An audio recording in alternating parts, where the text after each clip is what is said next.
I grew up in a home with divorced parents, and I have 4 siblings. We're a mixed family. I mean, we grew up with a lot of tension, and I think that's where some of my anxiety comes from, is just being a people pleaser and wanting everybody to be okay, because my parents weren't together. And so I always had this sense of wanting to make sure they were happy. I kind of joke because I say I was in church since I was in the womb, because I kind of was. My family had a group that used to travel around and sing, so I was in church every Sunday or traveling and playing music. 5th grade and 8th grade, when I was younger, I remember I had a lot of anxiety. A lot of it was doubting my salvation. When I think a lot of people my age, when they remember Left Behind, for some reason I was petrified that I actually wasn't saved and I was going to get left behind. My dad I love my dad. He was an awesome guy, and he literally stayed up all night just praying over me because of how bad the anxiety attacks were. We did go to church. We grew up going to church, but I didn't know the Lord personally. I just did it because that's what I had to do. And we mixed churches because obviously my parents didn't go to the same one.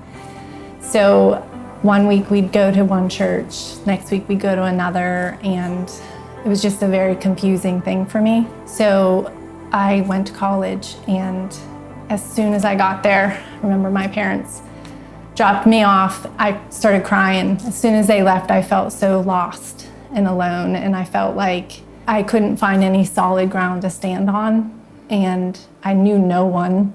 It was the scariest moment for me. Basically, starting 2020, I took over a business, and I own a wealth management firm, and I've learned there's triggers throughout my life, and a lot of it stems from not being in control. And obviously, owning a wealth management firm, the stock market, I'm obviously not in control of that. My anxiety of owning a business isn't any more important than someone having an anxiety attack of something little, because to them that's not little. To them that is it's the most important thing in that moment, and it supersedes any other activity that's going on. A lot of people say, oh, my life's gonna end if this doesn't happen. In that moment, it feels like that. When I get anxiety, it's hard to explain, but I almost like hyperventilate. Like I can't contain myself. It does something to your mind where you freeze and you can't, it's like you can't move. You don't know which way to turn. So it's a paralyzing feeling. I kind of feel my core get hot, and I can feel that, and also I know that I'm not breathing. Because when you don't breathe, the oxygen's not getting to your brain, and it causes you to even get more anxious, and it just builds on itself and builds on itself. Because some of my anxieties do come from being type 1 diabetic, and I have to provide for myself. I'm my provider.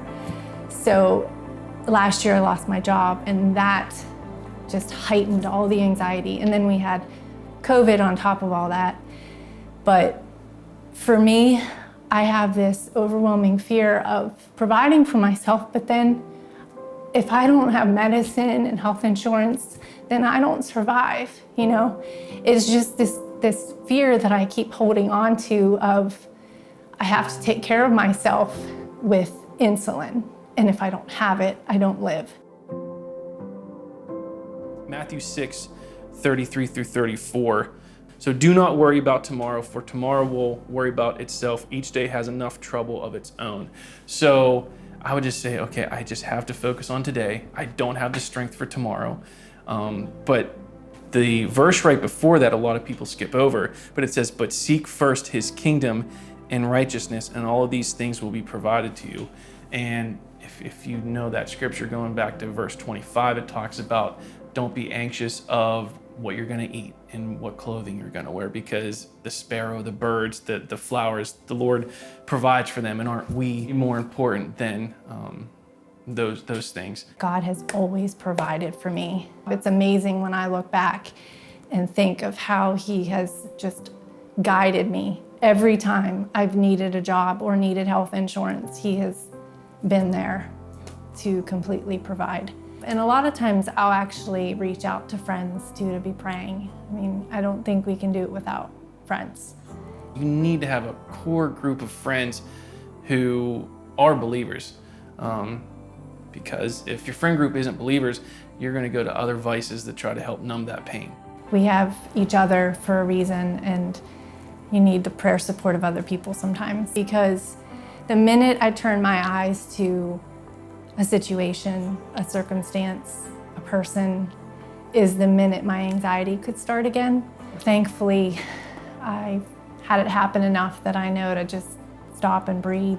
You need to breathe, because when you don't breathe, the oxygen's not getting to your brain, and it causes you to even get more anxious, and it just builds on itself and builds on itself. So breathing has been a huge thing, but not only breathing, I've really focused on scripture when I'm doing that. I use that breathing time as almost a prayer time. I pray every day. I spend time with him just so that I am getting my mind there. It's all about fixing my eyes on him. And as soon as I take my eyes off, it's when those things start again. What I have to do is keep myself reading the Word and staying focused on the Lord. I've really focused on scripture when I'm doing that. When Jesus was in the wilderness and Satan was attacking, he used scripture to help him get through those times. So I do that when I'm having anxiety problems and anxiety attacks. Medication was a very helpful factor in helping to control my anxiety. I struggled with that, saying, all right, if I only believe the Lord can heal me of this, am I not believing enough? Is that why he's not getting rid of this anxiety? But my mom, she said something really, really cool to me. She said, the Lord gave the wisdom and the smarts to the people that helped create that medicine. So you might as well take advantage of those smart people being able to do that for you. The impactful moment was when I was diagnosed with type 1 diabetes. And at that moment, that's when I surrendered and was just like, God, I need you. I cannot do this without you. In the shower, I'm like, Lord, I just can't do this. In the morning, my anxiety is the worst. So in the shower, I'm just literally like, Lord, I can literally not do today. I need your strength. And the only strength that I would get is through him. I'm not completely healed of it. I may never not be, but that's okay, because joy comes from the Lord, and I'm learning more about myself and Christ through this. I still have to deal with anxiety. It didn't disappear, and I know how to deal with it now because of Jesus. What did disappear was that lost feeling, and I didn't want him, but he pursued me. And I've been thinking about it like he chose me, you know, and I'm just so grateful.